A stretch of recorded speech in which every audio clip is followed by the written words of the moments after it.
Perkenalkan, nama saya Efren Budianto Sringoringo dengan NPM 2451085. Jadi di sini saya akan menjelaskan pembentukan peraturan perundang-undangan di Indonesia menurut Undang-Undang Nomor 12 Tahun 2011 tentang pembentukan peraturan perundang-undangan atau UU P3, melibatkan integrasi kajian teoritis, praktik empiris, dan evaluasi naskah akademik sebagai dasar penyusunan rancangan undang-undang dan peraturan daerah. Berikut penjelasan lengkapnya.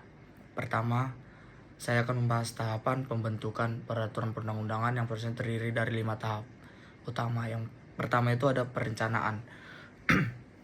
Penyusunan program legislasi nasional atau Prokletnas yang menjadi prioritas pembentukan peraturan. Pada tahap ini dilakukan pengkajian kebutuhan dan urgensi pembentukan berdasarkan kajian teoritis dan empiris.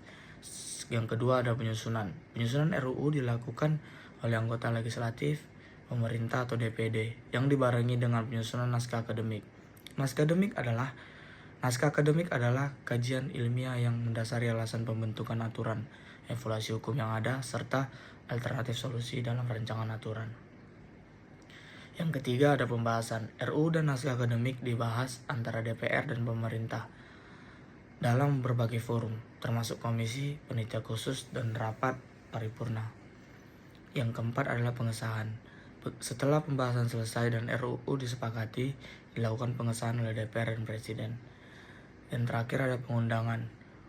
UU yang telah disahkan diundangkan dalam lembaran negara sebagai bentuk legitimasi dan penetapan efektif aturan tersebut.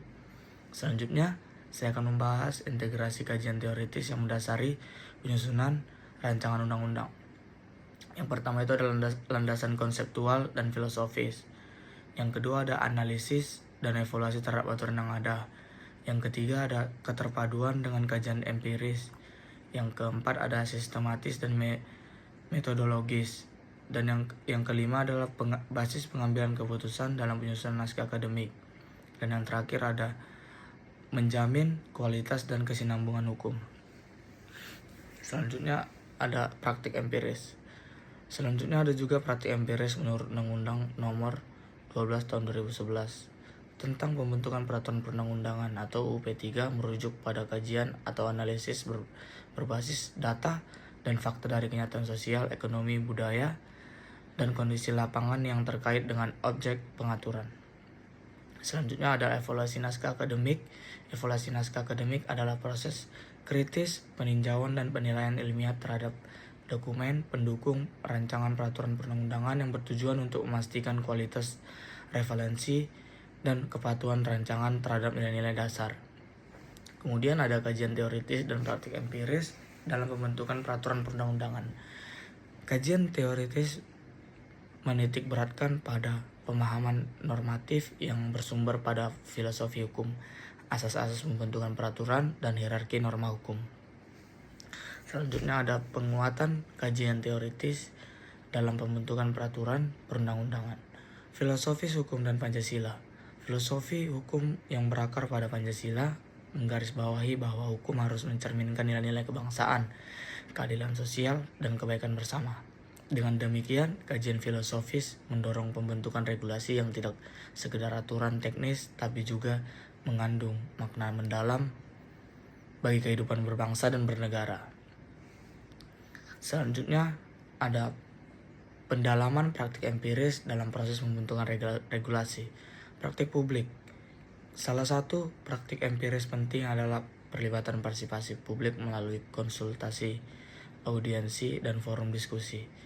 Masukan masyarakat dapat menggambarkan realitas sosial yang membantu perancang peraturan menghasilkan regulasi yang aplikatif dan sesuai kebutuhan. Selanjutnya ada penguatan evaluasi naskah akademik sebagai dokumen dasar. Analisis multidimensi naskah akademik memuat kajian filosofis, sosiologis, dan yuridis secara detail yang menjadi justifikasi rasional dan normatif pembentukan regulasi. Kajian komprehensif materi muatan. Dokumen ini harus menguraikan latar belakang masalah, tujuan pengaturan, isi pokok peraturan, serta analisis risiko dan peluang implementasi.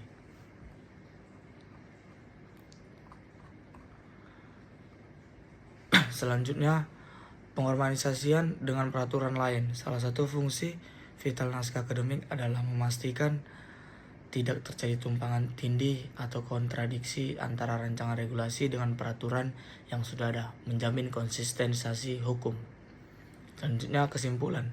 Pembentukan peraturan perundang-undangan di Indonesia adalah proses yang kompleks dan terstruktur yang menghubungkan kajian teoritis, praktik empiris, dan evaluasi naskah akademik. Kajian teoritis menjadi fondasi ilmiah yang kuat, mencakup landasan filosofis, sosiologis, dan yuridis untuk memastikan kepatuhan dan konsistensi hukum.